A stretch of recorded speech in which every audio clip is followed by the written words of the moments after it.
हमारा chapter basis function. आज हम इसे कुछ और नए क्वेश्चन करने वाले हैं, तो चलिए चलते हैं। सो आज का क्वेश्चन होने वाला है हमारे क्वेश्चन क्या है, प्रूव दैट, प्रूव करना है जो हमारी लिमिट है, जो हमारा क्वेश्चन जे एन एक्स की पावर n की लिमिट जो है x टेंड टू 0 वो किसके इक्वल जा रही है 1/2 की power n gamma n plus 1। ये आपको मेन बात ये है, ये जो आपकी टर्म है यहाँ पे जे एन एक्स की by n is equal to 1/2n n plus 1। जब आप इसमें लिमिट पुट करेंगे x की पावर 0 इस वाले टर्म में, तो आपको ये वाली टर्म मिलेगी। मेन बात ये है यहाँ पे, ठीक है। अब आपको यहाँ पे करना है, यहाँ पे सबसे पहले वही कल वाला फॉर्मूला यूज हो जो कल हमने क्वेश्चन नंबर फर्स्ट में किया। अगर याद है तो अच्छी बात, नहीं है तो आप देख रहे हैं कि वो फॉर्मूला बहुत जगह यूज होने वाला, ठीक है। सो कल का फॉर्मूला क्या था हमारा, वी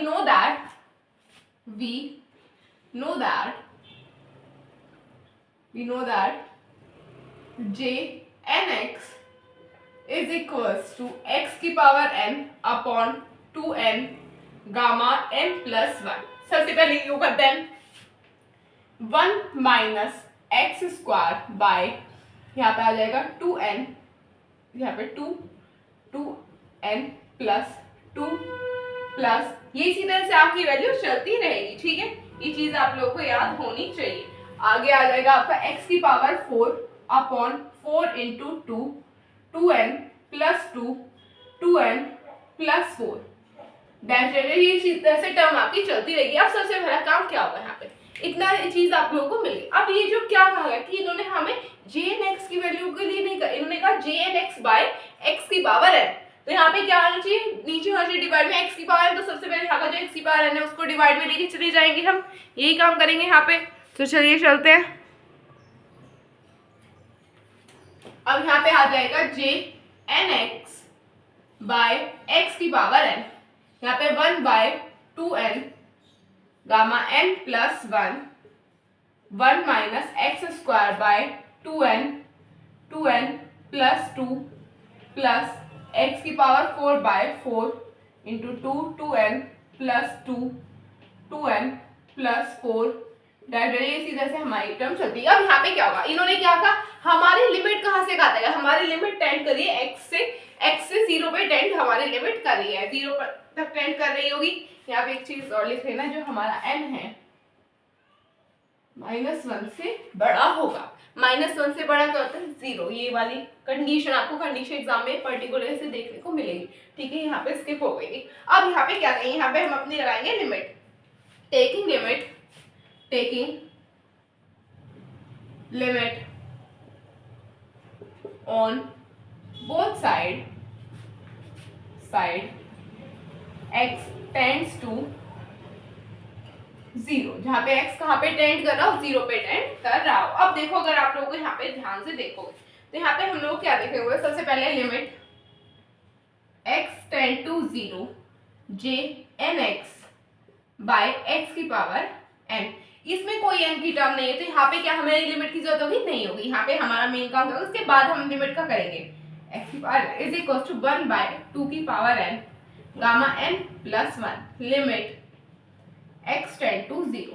अब अगर आप यहाँ पे देखो 1/x square by 2n plus 2, इसी तरह से हमारी वैल्यू चाहिए। अब जितनी भी टर्म होगी 1 के बाद वाली वाले, उन सब में ऊपर क्या है x, यानी कि x को जब हम 0 पुट करेंगे तो सारी टर्म क्या हो जाएंगी 0। यहाँ पे एक अकेली टर्म क्या है x, हमने यहाँ पे लिमिट पुट करी हमारी 0, तो यहाँ पे सारी टर्म आगे की 0 होगी, सिर्फ बचा x। तो अब हम ये जो हमारी टर्म है 1/2n गामा n प्लस, और इसकी मल्टीप्लाई कर सकते हम 1 में कर देंगे। तो यहाँ पे आ जाएगा हमारा limit x tend to 0 J N x की power n is equal to 1/2n gamma n plus 1। ये हमने यहाँ पे प्रूफ कर दिया है, हेंस प्रूफ। तो आप इसे नोट कर लीजिए, डन।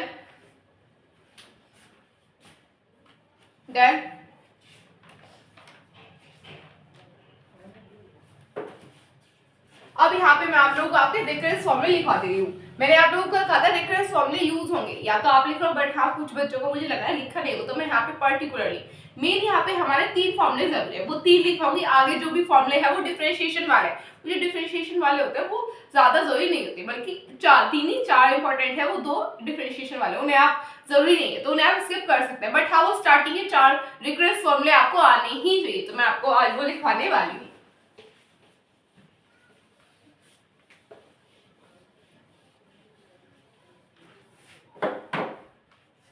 रिकरेंस फॉर्मूले, रिकरेंस फॉर्मूला हम यहाँ पे हम करेंगे हमारे रिकरेंस फॉर्मूला। यहाँ पे सबसे पहले क्या आ जाएगा हमारा x J n dash x. सबसे पहले हम हमारा x J n dash x का रेफरेंस फॉर्मूला निकालेंगे। यहाँ पे आ जाएगा हमारा n J N x minus J n plus 1 x. सबसे पहले रेफरेंस फॉर्मूला होगा हमारा ये रेफरेंस फॉर्मूला। अब सेकेंड रेफरेंस फॉर्मूला होगा हमारा, यही सेम वैल्यू तो होगी n x J n dash x, यही होगा, बट ये कंडीशन पर डिपेंड करेगा कि आपको क्वेश्चन में मांग क्या रहा है। देखो यहाँ पे मैं आपको बताती हूँ, नेक्स्ट फॉर्मूला होगा हमारा x J n dash x minus n J N x plus J n minus 1 x.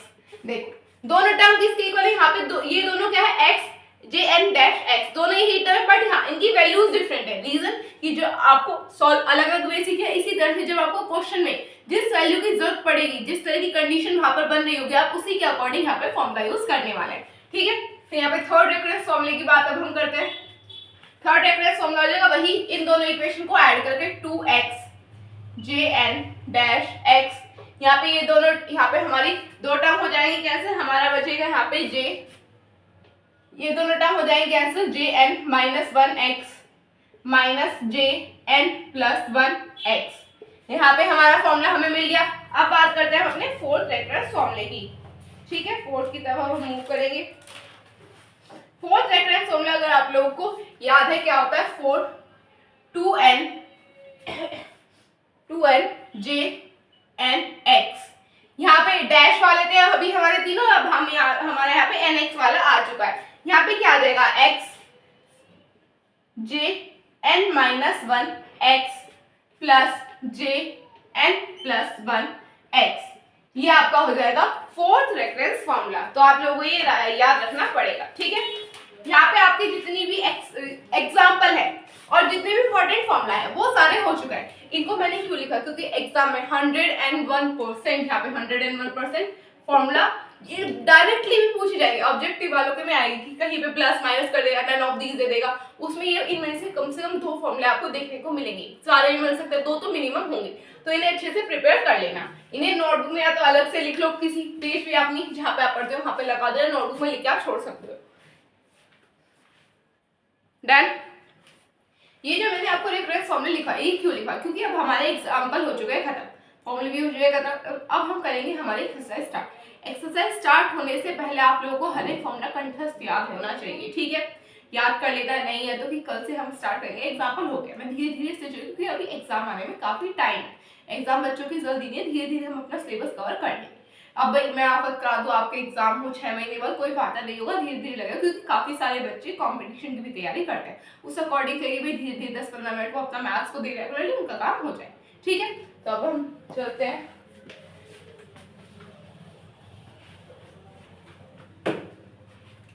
So guys बस आज के लिए इतना ही। अगर आपको मेरी वीडियो अच्छी लगी, चैनल को सब्सक्राइब कीजिए, वीडियो को लाइक कीजिए, अपने फ्रेंड्स से शेयर कीजिए। तब तक के लिए टेक केयर, बाय बाय।